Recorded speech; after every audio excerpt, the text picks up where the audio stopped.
What's good, YouTube? It's Justice I Used to Be Pay, and today I'm back with another video. And in this video, I'm going to be talking about how Drake and Nicki have overstayed their welcome. But before I get into that, make sure you leave a like, comment, and subscribe. Do all those things. It helps me out a ton. After this Drake and Kendrick beef, it became very clear that Drake's public perception has changed. Now, Drake is still the #1 rapper in the world in terms of numbers and popularity and all the metrics and plaques, whatever you want to look at in terms of like counting stats. He's still #1. That hasn't changed a bit. But you can tell that people are looking at Drake differently, let's just say. And it's because of a multitude of reasons. The first one being that in most people's eyes, he lost the beef. I know Drake stans are going to be mad and be like, what? No, he didn't. But in most people's eyes, even Drake fans, he lost the beef. And the other reason that people like to attribute to this kind of change of perception is obviously the accusations that Kendrick Lamar was making about Drake and, some of the stuff that people see online that they believe counts as evidence towards the things that Kendrick was saying about Drake. So obviously those two things together have combined to change the way a lot of people look at Drake, but that's not the only thing happening here, okay?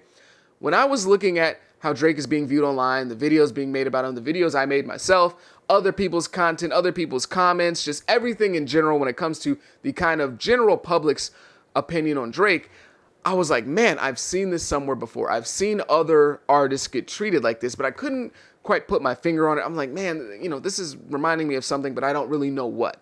And then it kind of hit me like a brain blast in Jimmy Neutron. I was like, wait a minute. This is exactly what happened to Nicki Minaj. The way that people are treating Drake right now is exactly how people treat Nicki Minaj.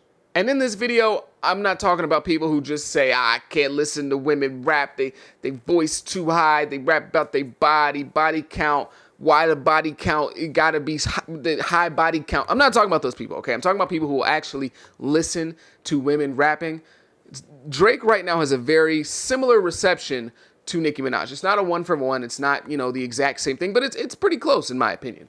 Whenever you see any Drake content online right now, almost any, whether it's good or bad, whether it's talking about the beef or his music or his lifestyle, where he lives, what he ate for breakfast that morning, whatever it is, most of the comments are negative. Most of the comments are going against Drake in some way. And the only people who really seem to be defending Drake are his stans. The people who have him since day one, their greatest rapper of all time. They love Drake to death. They'll even put Drake before Logic. And I don't mean the rapper. I mean like common sense Logic. They'll put Drake before anything, any of that stuff. Those are the only people that are defending him right now. And that's a very similar thing that happens to Nicki Minaj. Outside of her fan base, which admittedly is massive, one of the biggest in rap, and most, I feel like, I can't say most, but a large percentage of female rap fans are Nicki fans. Maybe even most. Outside of those people, most of those fans have a pretty negative perception of Nicki right now. They're not too fond of her.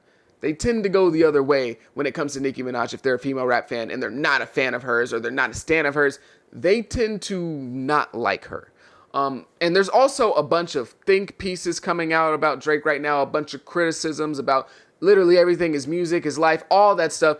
There's a bunch of questions being raised. Is Drake really a P3DO? Who's the mole? Drake really did have a daughter. Does he not have a daughter? Does Drake really have BBL abs? And if he does have BBL abs, does that mean he hates himself? Oh my God, what's Drake gonna do next? Did Drake, I don't know, kidnap Lil Yachty? Is he trying to steal Lil Yachty's sauce? Is Drake even black? Is Drake a colonizer? Is Drake really a part of the culture? Did Drake really steal all of the sauce from Atlanta? These are things that have been happening to Nicki Minaj for the last couple of years now. The think pieces and character breakdowns about her, everyone pretty much outside of her stands going against her, and also more specifically when it comes to Drake and this Kendrick beef. And, I feel like a good percentage of people were already on Kendrick's side as it started. Like there was a large percentage, maybe even most people were kind of rooting for Kendrick, but not all of those people that were rooting for Kendrick because they were huge Kendrick fans. They love Kendrick Lamar. They think he's better than Drake. That wasn't the case. A lot of, well, not for everybody, but a lot of people were rooting for Kendrick Lamar just because he was going against Drake, and they don't like Drake. So in terms of like the breakdown of the fans, there was the Drake side, there was the Kendrick side, there was the neutral fans, and then there was people that were on Kendrick's side just because they hated Drake, just because they wanted to see him lose. And if you take out Kendrick Lamar and replace him with literally anybody, they would have supported that person because they hate Drake that much, or they just want to see him fail that much. They don't like Drake. And this has been a major staple of Nicki Minaj's career. That's like the story of her life when it comes to her rap career. That's why back in the day when, Remy Ma came out of jail and her and Nicki started beefing, a lot of people started backing and supporting Remy Ma, and they never even really listened to her before that. They just wanted to see somebody beat Nicki. And especially Cardi B. When Cardi B became like Nicki Minaj's main op, she gained a lot of fans because a lot of people wanted to see her go against Nicki and defeat Nicki. Now, that's not for me to say that Nicki Minaj gave these women a career and that they had no fans and no support before Nicki Minaj started beefing with them, but there's no denying the fact that once their problems with Nicki Minaj became public knowledge, they saw an uptick in support. And again, I want to make sure that y'all don't think I'm saying that about Kendrick either. Obviously, Kendrick has fans and he didn't need people that hated Drake to be on his side, but there still was an uptick in support in these people when they go against Kendrick, or when they go against Nicki, or when they go against Drake. Just as of recently, we saw it with Lotto and Meg Thee Stallion. People were supporting Lotto when she was going against Nicki and calling her a bully and old and all that stuff. And then with Meg Thee Stallion, her song Hiss literally went #1, partially due to the fact that she dissed Nicki Minaj on the song. It also didn't hurt her that Nicki was crashing out on Twitter and going crazy and basically doing free promo for the song, having these manic IG lives where she's losing her mind. That didn't hurt. Okay, those also helped because Nicki was kind of just doing free promo for Meg, but there's no denying that there's a boost in support when these artists go against Drake or they go against Nicki. Both Drake and Nicki do lots of criticism-worthy things, and there are legit and valid reasons as to why they have the amount of haters that they do, but I do think that there are things that are being overlooked here. I think there's one thing in particular that's being kind of missed by people when they talk about the way that the public is currently treating Drake and Nicki Minaj, and I think it's the fact that these two have kind of overstayed their welcome. People are tired of these two in the spot they've been in. They have been two of the biggest rappers in the game over the last 12 to 15 years. Drake has been the biggest rapper in the world, and Nicki has been the biggest female rapper in the world, but not just that, one of the top 5 biggest rappers in the world too. These two have had generational runs of longevity that has really never been seen before. Rappers remaining the top dogs in rap for 12 years really hasn't been done before. Yes, rappers have had 20 to 30 year careers that were successful the entire time, and they had big fan bases and did numbers and shows and all that stuff. But none of them have been consistently undisputed #1 in terms of pop culture and numbers like Drake and Nicki have. There's an entire demographic of rap fans who don't remember a time before Drake and Nicki being at the top of the rap game that now are part of consumer culture. They are now buying tickets. They are now going to shows. They are now buying merch. There's an entire buying group of people, an entire customer group of people that don't remember a time before these two being the #1 rappers in the world. And just throw it out there. I do remember sometimes before it was all Drake. Okay, I remember the Lil Wayne days. I remember when Lil Wayne was undisputed #1 in terms of pop culture and all that stuff. So just want to throw that in there. Rap is and always has been a young genre. It's been a young man's game, and that's no disrespect to the old heads, but that's just the truth. The young determine who's at the top of rap. The youth determine who's the superstars of this generation. And in general, the young guys kind of come in and take everything away from the older guys. That's just how things seem to have worked over the last 50 years now of hip hop. But once Drake and Nicki kind of got to the top, they've been there. Nothing has changed. Okay, people have came and went since these two have gotten to the top, but those two have remained the #1s for the entire time. Even now to this day, when both of them have been at the top for more than 10 years and they're both pushing 40, Drake is 37 and Nicki is 41. Now in real life, that's not old, okay? So if you're that age, that's not old, all right? I'm not saying that's old, but in rap, in terms of rap, that's old as hell. Just being real. I'm not trying to be disrespectful, but again, let's just really talk about it. And I know some of you might be saying, well, there are guys like a Kendrick and a J. Cole and a Jay-Z and Eminem and Lil Wayne and Nas and Snoop Dogg who have all had 20-year careers and been extremely successful. But there's a difference between Drake and Nicki and all those other massive hip-hop artists that I just named that have great careers and did numbers in the past and will always do numbers no matter what. There's a difference. those guys don't really worry too much about being consistently in the limelight.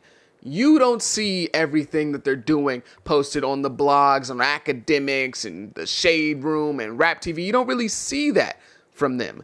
You don't really see them appealing to the newer audience, trying to make music for the newer audience. You don't really see those names that I listed unless they're dropping music or they're performing. If Kendrick isn't dropping music, you don't know what he's doing. You don't hear from him. Same thing with Cole.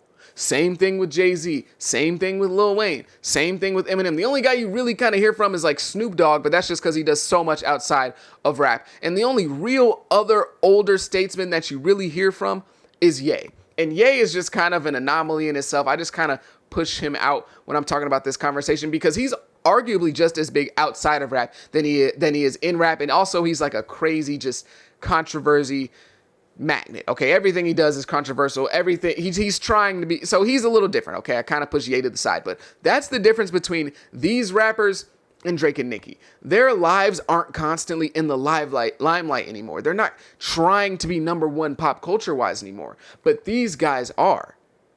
That's why you see Drake all over these blogs and all in pop culture. They don't care about that stuff anymore. Kendrick and Cole, they still want to be number one in terms of like the best rapper. They want you to consider them the best rapper. They're going to make their claim to be the best rapper. Drake and Nicki still want to be considered the best rapper, but they also want to be number one in terms of numbers and pop culture.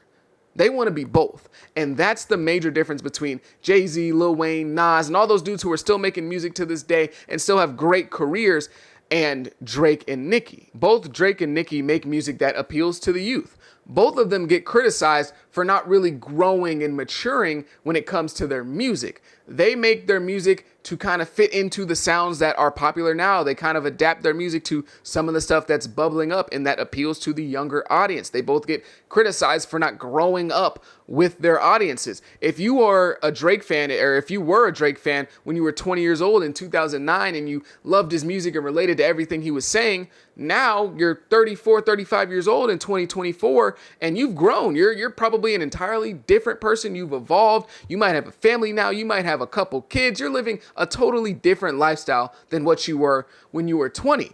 But Drake is still kind of in that same mode. He's still kind of talking relatively about the same or similar things. Same with a Nicki Minaj. Now, that doesn't mean that you, as an older Drake fan now, can't enjoy his music. That doesn't mean you just, can't listen to it anymore. You're not allowed to listen to it. But it's very clear that those fans are no longer the intended audience. It's very clear that the younger fans are the intended audience.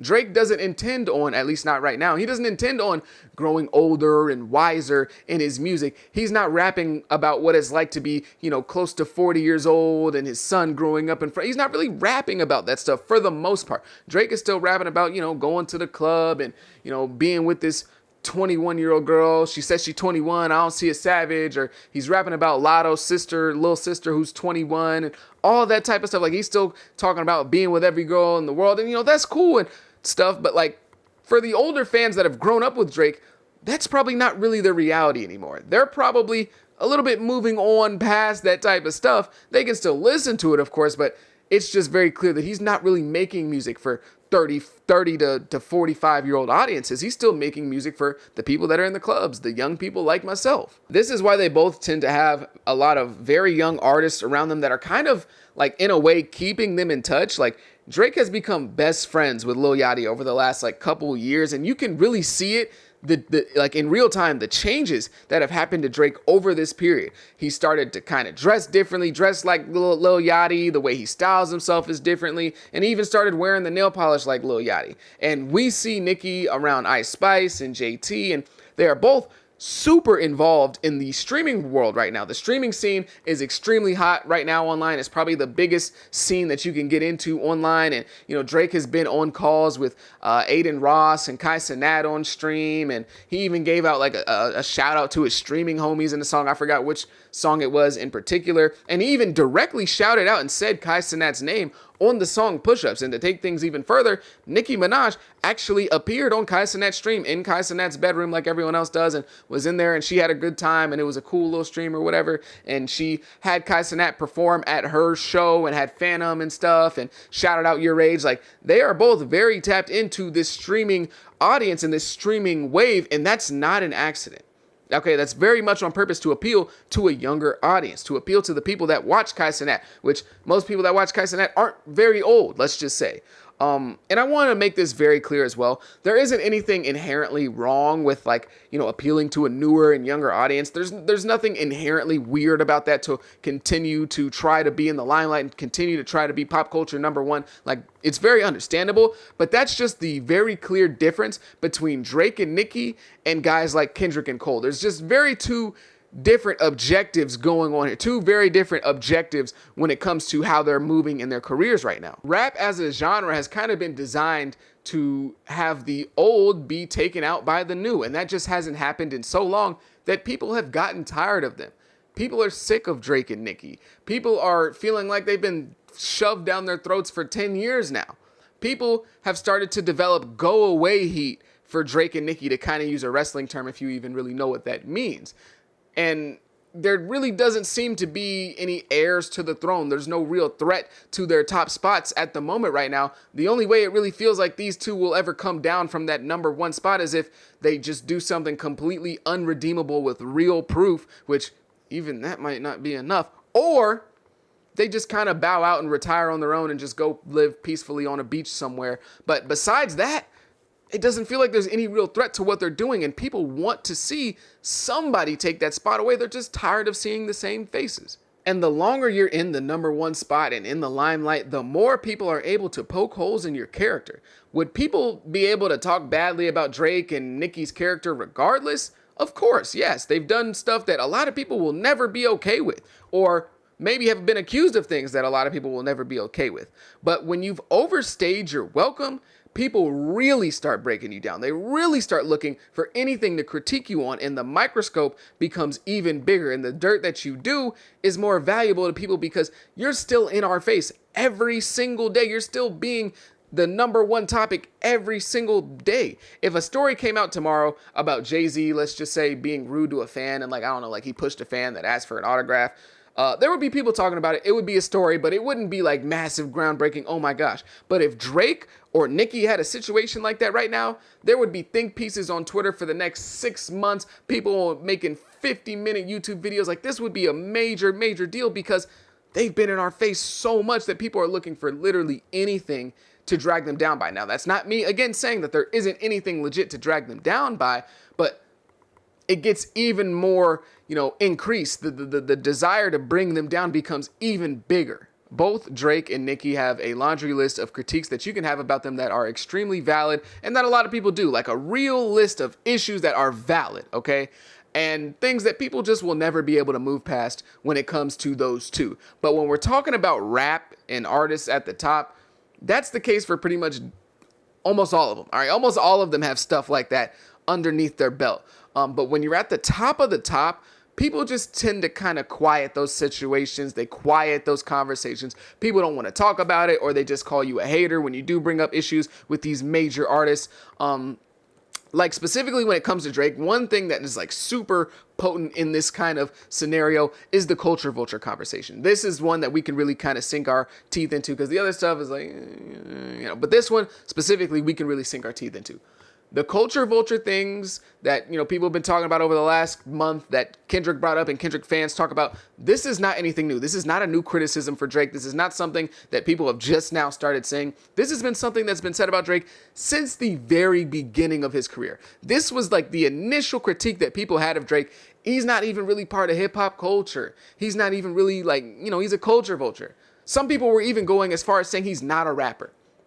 Maybe you don't remember because you weren't around back then, but people were legitimately having conversations like, is Drake a rapper or not? Can you consider Drake a rapper? How can you say Drake's the best rapper out right now when he's not a rapper? People were legitimately saying stuff like this back at the very beginning of Drake's career. But once Drake finally becomes the man and we're in, 2015, 2016, and Drake's about to drop Views that's going to sell 1 million first week, 1 million views or 1 million sales first week, Nobody wants to hear that anymore. Nobody's caring about that conversation. If you get on there and say, Drake's a culture vulture, Drake's not really part of the culture, is Drake even really a rapper? People are just going to get in the comments and say, you hating, you just mad because Drake's successful. Why you hating on Drake like this? Like, go get a job, bruh. You just staying at home and hating on Drake. Like, these were the things that people said about the culture vulture conversations once Drake really became who he was in terms of being the undisputed #1 biggest star in rap, maybe the biggest star in music back in like 2015, 2016.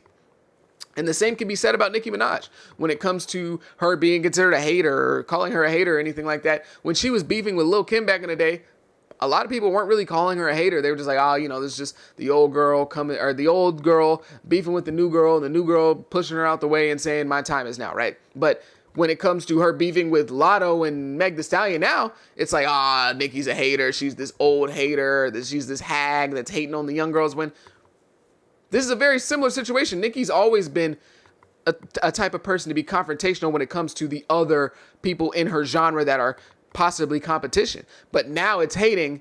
But back then it wasn't hating. It was just, she just wants to be #1. But now it's, oh my God, Nicki's hating on these young girls. They have just overall overstayed their welcome. And a lot of people within the culture, more specifically online, most people online, I would say, agree with this sentiment. But a lot of people in the culture are just kind of ready to move past them. And they're sick of them being at the top. They're sick of Drake and Nicki Minaj. And obviously, people are actually talking about real critiques that you can have of both of their characters and the things that they do. Like, I'm not trying to ignore that part of the situation. I fully acknowledge that. But I do think that there is an overall sentiment of just kind of, when it comes to Drake and Nicki Minaj, just like, damn, kind of tired of them. I think that's what a lot of people feel right now. I think that's the reason why we're having a lot of this discourse at the moment. But again, maybe I'm wrong. Maybe it's something else. But if you made it this far, I greatly appreciate you. Like, I truly, truly do. If you made it to the end of this video, make sure you leave a like, comment, and subscribe. Do all those things. It helps me out a ton. I go by the name of Justice. If you made it, I greatly appreciate you. Have a good day. Be safe. Be blessed. Peace.